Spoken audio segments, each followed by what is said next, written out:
Sequoyahs, a gift of talking leaves. Sequoyah, whose gift of the Cherokee alphabet removed the shackles of illiteracy from an Indian nation, left a mark upon all Indian history by providing a means to record and transmit the language of his people. Although unable to speak any language but Cherokee, and incapable of reading or writing anything, Sequoyah was aware of the benefits of a written word by which events could be recorded as they happened, and a precise statement made which could later be reviewed. Work on his talking leaves, as the symbols were called, began about 1809 and consumed most of Sequoyah's time until the system was perfected in 1821. The syllabary was proven and adopted by the Cherokee in the winter of 1821 and 22. Within a relatively short time, all members of the Cherokee Nation could read, a printing press had been set up, and a newspaper had begun publication. Files of the Cherokee Phoenix from 1828 show a wide range of subjects discussed, the paper being printed partly in English and partly in Cherokee characters, which had been cast into type. Sequoyah's arrival upon the scene was somewhat shadowed, his birth date being placed at from 1760 to 1775. The birth dates of some of his kin have been recorded, but none was definitely set for him.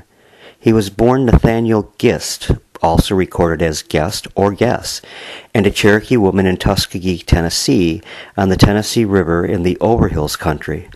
Grant Foreman, who wrote one of the best books on Sequoyah, titled Sequoyah, set his birth date at 1760. Sequoyah, a silversmith and blacksmith, was lame as a result of a hunting accident. His work in perfecting the syllabary made a virtual recluse of him and earned him jibes and jibes from his tribesmen. All this was changed upon the introduction of his talking leaves, and he became a recognized leader of his people. His greatest concern was for the Cherokees. He made several trips to Washington in the interest of the Cherokee Nation and was active in tribal government affairs. Late in life, Sequoyah became interested in a group of the Cherokee people who were living in Mexico, and in 1842 undertook a trip from his home in the Cherokee Nation to Mexico in order to urge them to return to the East. It is thought he was about 80 years old at the time, and he died in Mexico in August of 1843. Members of the Cherokee tribe went to Mexico to verify the fact and report that Sequoyah was buried in the vicinity of San Fernando, Mexico. Sequoyah was reported to have kept a diary, but it disappeared at his death. He was a shy man, and is supposed to have spoken only one time in a council meeting. He spoke on a mission to Washington, but his words came in such a torrent that the interpreter could not keep up, and sat entranced until the speech was completed. Efforts to have Sequoyah repeat the speech so it could be recorded were not successful. The beautifully worded treaty between the Western and Eastern Cherokees, which is given here, was undoubtedly read in Cherokee by Sequoyah to the assembled delegates, and his mark was attached to the treaty when it was signed on August 23, 1839. The following is the text of that treaty that Sequoyah read, and it's titled The Gift of Talking Leaves here. And he wrote, "Whereas our fathers have existed as a separate and distinct nation in the possession and exercise of the essential and appropriate attributes of sovereignty, from a period extending into antiquity beyond the records and memory of man, and whereas these attributes, with the rights and franchises which they involve, remain still in full force and virtue, as do all the national and social relations of the Cherokee people to each other and to the body politic, excepting in those particulars which have grown out of the provisions of the treaties of 1817 and 1819 between the United States and the Cherokee Nation, under which a portion of our people removed to this country and became a separate community. But the force of circumstances having recently compelled the body of the Eastern Cherokees to remove to this country, this bringing together again the two branches of the ancient Cherokee family, it has become essential to the general welfare, that a union should be formed and a system of government matured, adapted to their present condition and providing equally for the protection of each individual in the enjoyment of his rights. Therefore, we the people composing the Eastern and Western Cherokee Nation, in the National Convention assembled by virtue of our original and inalienable rights, do hereby solemnly and mutually agree to form ourselves into one body politic under the style and title of the Cherokee Nation. In view of the union now formed and for the purpose of making satisfactory adjustment of all unsettled business which may have arisen before the consummation of this union, we agree that such business shall be settled according to the provisions of the respective laws under which it originated, and the courts of the Cherokee Nation shall be governed in their decisions accordingly.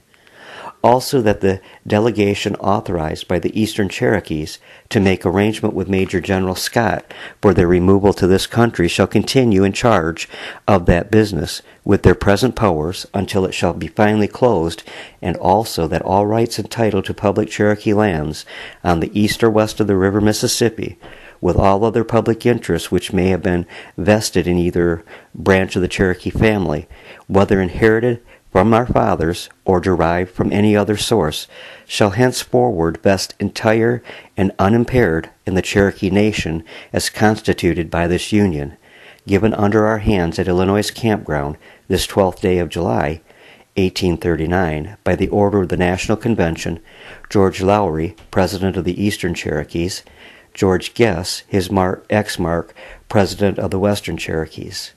As noted, Lowry signed the treaty. Sequoyah used his name, George Guess, and applied his mark to the agreement.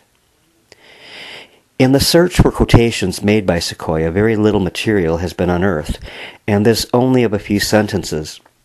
However, he was the subject of several interviews, and lengthy discussions were published as a result. On April 28th, the Missionary Herald carried a report by their corresponding secretary, Jeremiah Everts, who was a very capable writer. Everts was one of the founders of the American Board of Commissioners for Foreign Missions and was manager for the American Bible Society. In his article, Everts reported on the progress of the Cherokee newspaper and gave his impressions of Sequoyah, which revealed him to be an engaging person with a keen insight into the needs of the Cherokee people.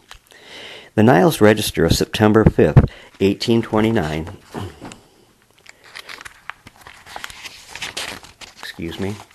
gives a lengthy resume of a speech made by Samuel Lorenzo Knapp, a noted lecturer on literary subjects, in which he discussed in detail an interview with Sequoyah. He gives a complete account of Sequoyah's explanation of how he conceived and developed the alphabet, but not once does he give a direct quotation, since the interview was carried on through the services of an interpreter. Albert Gallatin, who was Secretary of the Treasury of the United States from 1801 to 1814, was reported to have included an interview with Sequoyah in some of his prolific writing. John Howard Payne became interested in the Cherokees and in 1835 had Sequoyah dictate to him, again through an interpreter. In spite of developing a method to make records of time and events, the modesty of Sequoyah has left very little upon which to base writings concerning him.